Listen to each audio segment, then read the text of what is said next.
This channel does not promote any violent, harmful, or illegal activities. All content provided by this channel is meant for an educational purpose only. তৃণমূলের অপসারিত পঞ্চায়েত প্রধান বাংলাদেশি অনুপ্রবেশকারী lovely Khatun, তাকে নিয়ে আবার বিতর্ক তৈরি হয়েছে। বিএলওকে চাপ দিয়ে বাংলাদেশি লাভলির এসআর ফর্ম পূরণ করেছেন তৃণমূলের বিএলএ সম্পর্কে আবার লাভলির ভাসুর তিনি, এমনটাই দাবি করা হচ্ছে। শুধু এনুমারেশন ফর্ম পূরণই নয়, জোর করে সেই ফর্ম আপলোড করা হয়েছে বলে অভিযোগ। টিভি9 বাংলার কাছে তৃণমূলের বিএলএর বিরুদ্ধে বিস্ফোরক এই অভিযোগ করেছেন বিএলও।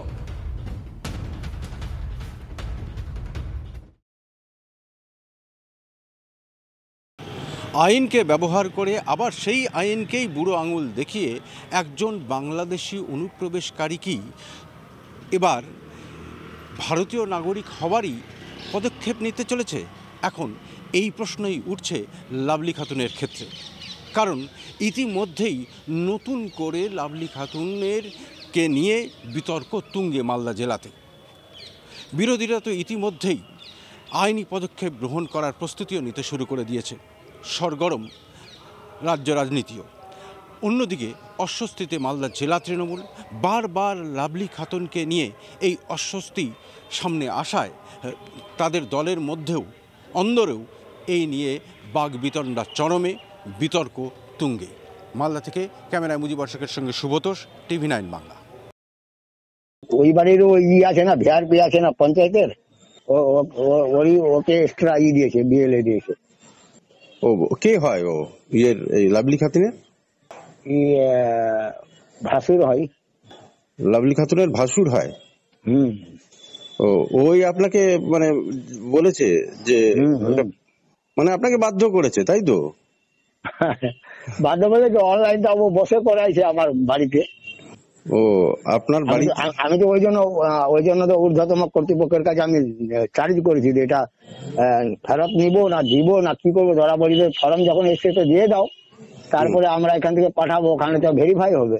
ভেরিফাই ওইভাবে হয়েছে। এখন দেখেন না, ওটাই তো আমি বলছি, এবার আপনারা বলবেন। হ্যাঁ, এবার আপনার বাড়িতে বসে তাকে ইয়ে করেছে আপনাকে, মানে ওটা ফর্মটা ফিল আপ করিয়েছে বিএলএ? হ্যাঁ, করিয়ে মানে ই করেছে, আপলোড করাইছে।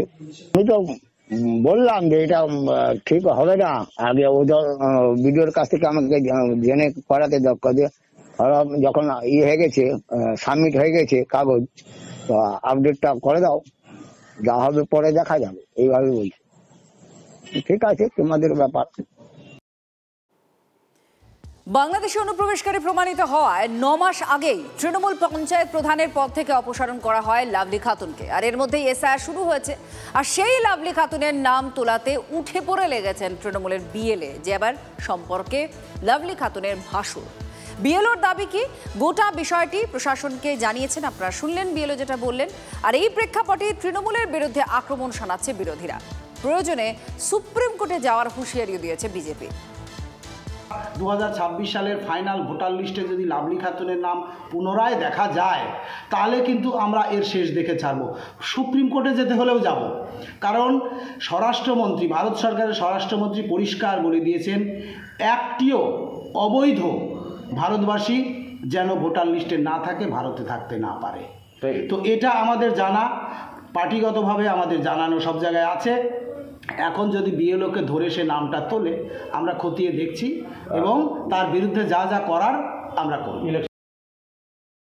ফর্মগুলো বিএলওকে সাবমিট করারই নিয়ম। বিএলও সাবমিট নেবে, ফর্ম জমা নেবে, তারপরে এনকোয়ারি হবে। এনকোয়ারি হওয়ার পরে যদি এনকোয়ারির পরে যদি তারা থাকতে পারে থাকবে, যদি তার নাম না থাকে তাহলে থাকবে না। তাহলে এটা তো আমাদের ম্যাটার। বিজেপি তো সরাসরি অভিযোগ করছে যে ওদেরকে মদত দেওয়ার জন্যই বিজেপির আর কাজ কি আছে? বিজেপি সমস্ত জায়গায় টাকা আটকে রেখে এখন বাংলাতে হিন্দু মুসলমান, সারাক্ষণ হিন্দু মুসলমান, কোনো উন্নয়নের ক্ষতি আর নেই, শুধু এই হিন্দু মুসলমান করে করে এখানে রাজনৈতিক মজমাতে টিকে থাকতে চাইছে। এর বাইরে এনুমারেশন ফর্মে একটা ভুল আছে, বিএলওকে তাই নিয়ে হুমকি দেওয়া হচ্ছে, এমনই অভিযোগ উঠে আসে। আর সেই অভিযোগ পুলিশ পাওয়ার পর গ্রেফতার করা হয়েছে তৃণমূলের কর্মীকে। সন্দেশখালীর বয়ারমারি এলাকা থেকে গ্রেফতার করা হয়েছে জামিরুল ইসলামকে।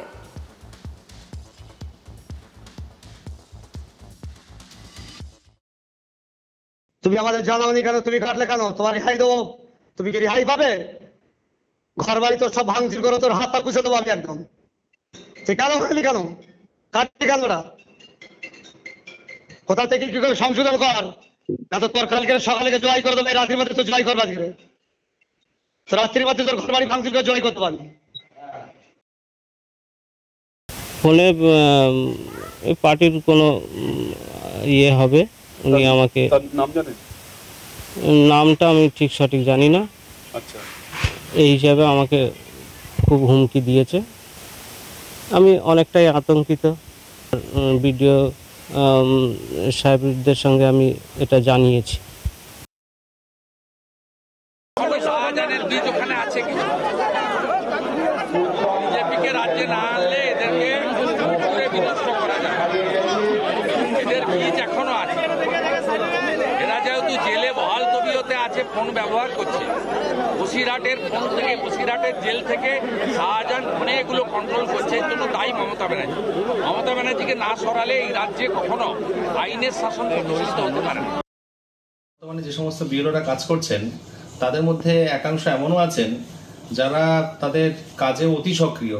মানে উদ্দেশ্য হচ্ছে এরকম যে বিজেপি শাসিত কেন্দ্রীয় সরকার যাদের মূল উদ্দেশ্য হচ্ছে সাধারণ মানুষকে হেনস্থা করা, তাকে নিয়ে হয়তো কোথাও ছোটখাটো সমস্যা আছে, কোথাও বানানগত ভুল আছে, কোথাও কোনো ডকুমেন্টেশন আছে, অন্য কিছু এরর আছে, সেগুলো নিয়ে তাদেরকে বুঝিয়ে কথা না বলে তাদেরকে এমনভাবে তাদেরকে ভীত সন্ত্রস্ত করেন। তো সে সময় তারা কোথায় যায়? তারা তৃণমূলের ওই সমস্ত নেতাকর্মীরা যারা এলাকায় কাজ করছে তাদের কাছেই যায়। তো তারা যদি একটি মানুষের হয়ে কথা বলতে যায় বিএলওর সঙ্গে এবং এক দু কথায় সেখানে কোনো তর্ক বিতর্কের পরিস্থিতি তৈরি হয়, সেটাকে অভিযোগ আকারে পুলিশের কাছে দিলে নিঃসন্দেহে পুলিশ সেটাকে গুরুত্ব দিয়েছে বলে অ্যারেস্ট করেছে। এখানে পুলিশকেও ভালো বলবো আমি, কিন্তু সেই সঙ্গে এতটুকু বলবো, পুলিশ অ্যারেস্ট করা মানেই কি অপরাধী নয়।